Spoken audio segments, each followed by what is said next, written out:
Welcome to a Legendarium special about a crispy history of French fries. In this episode, we will talk about the potato's long journey from the Andes Mountains of South America to European kitchens where chefs began slicing and frying them up.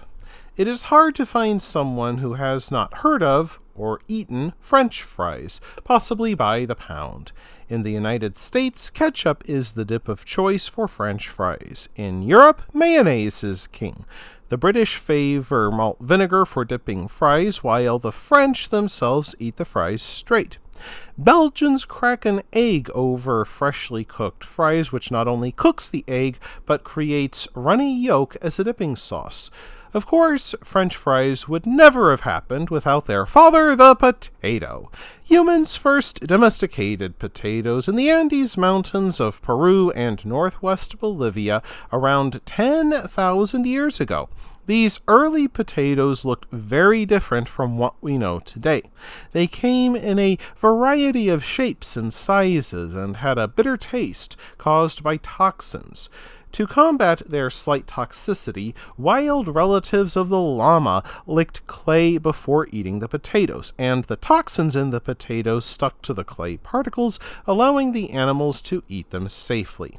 People in the Andes noticed this and started dunking potatoes in a mix of clay and water before eating them. By doing so, they also invented the first gravy, though I don't know how good it tasted. Even today, when selective breeding has made potatoes safe to eat, some poisonous varieties are still bought in Andean markets, where they are sold alongside clay dust to make them safe to eat. In 1537, Spanish conquistador Jimenez de Quesada found a village in Colombia abandoned by indigenous Americans. Among other things, Quesada found potatoes, which the Spanish called truffles. Around 20 years later, potatoes found their way back to Spain and its holdings in southern Italy. By some accounts, European farmers became suspicious of plants not mentioned in the Bible, especially in Protestant countries. Others believe that since potatoes grew from tubers rather than seeds, farmers did not trust them as anything but animal feed. In some Catholic countries, priests sprinkled holy water on potatoes to persuade local peasants they were safe to eat. Things changed for the potato during the 7 Years' War of the mid-1700s. Prussian soldiers captured a French army pharmacist named Antoine-Augustin Parmentier. During his career, Parmentier founded a school of bread making, learned how to extract sugar from sugar beets, and researched new food preservation methods, including refrigeration. Now, as a prisoner of war, his hosts forced him to live on potatoes. In mid-18th century France, this qualified as cruelty, for people thought of potatoes as being fit only for livestock, and that potatoes also caused leprosy in humans. This fear caused the French to pass a law against eating potatoes in 1748. However, Parmentier found potatoes delicious, and following his release, the pharmacist began to evangelize his countrymen about the wonders of the potato. He showed all the ways it could be served, and hosted dinner parties that served potatoes to notables like Benjamin Franklin and King Louis XVI and his family before they got their heads cut off. Parmentier met stiff resistance and could not grow potatoes in his garden at the Invalides Hospital where he worked, so he grew a potato patch at his own home and hired armed guards to surround the patch. Yet he told the guards to accept any bribes from people who stole the potatoes with the intent of eating them. By 1772, France lifted the potato ban, yet it took a famine in 1785 for the potato to really take off in France. By 1795, French farmers grew potatoes on a huge scale, including the royal gardens at Tuileries, where workmen converted the gardens into potato patches.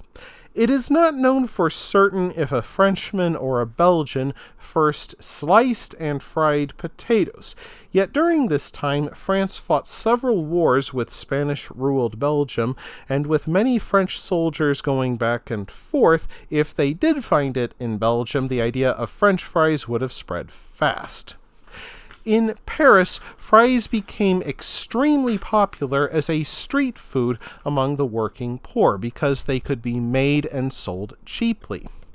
Working men bought them from pushcart vendors on the streets and called them potato frites.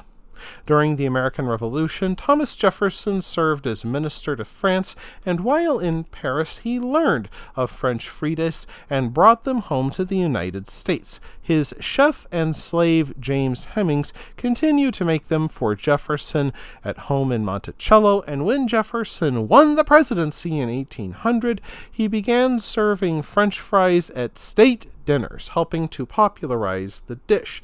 And since Jefferson learned about fries in Paris, he called them French fries as opposed to Belgian fries.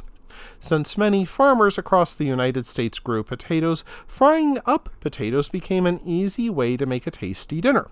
Potato fries grew in popularity throughout the 19th century until Charles Dickens mentioned them in his 1859 novel A Tale of Two Cities. Dickens described the dish we know today as fries as husky crisps of potato, fried with some reluctant drops of oil. Going into the 20th century, it became an easy step for the fast-growing fast food industry to manufacture French fries by the ton. Most restaurants fry their fries twice. After the first deep fry, restaurants allow them to cool before frying them one, sometimes two more times, which gives their customers a fattier, crispier product. Today, the average American eats 30 pounds of fries, which may help to explain the obesity epidemic. As American companies spread across the world, they spread French fries with them, where they took off in part because they were American. Of course, some companies tried to bypass the expensive restaurant and create a French fry vending machine. The first of its kind debuted in 1982 in Australia under the name Mr. French Fry. Very catchy. It cooked and dispensed fries in under a minute. And while it's unknown for certain if Belgians invented the French fry, they do consume the most fries per capita of any country in Europe. And even though the location of their invention is unknown, Belgians are proud of their history with the French fry. There is an entire museum in Bruges, Belgium, dedicated to fries called the Friet Museum, which features 2 stories worth of crispy golden history. That wraps things up for this episode of The Legendarium. I hope you enjoyed it. If you did, press like. If you want to see more, press subscribe. And if you've got anything to say, let me know in the comments section. Thanks again for joining me, and I hope that you have a great rest of the day.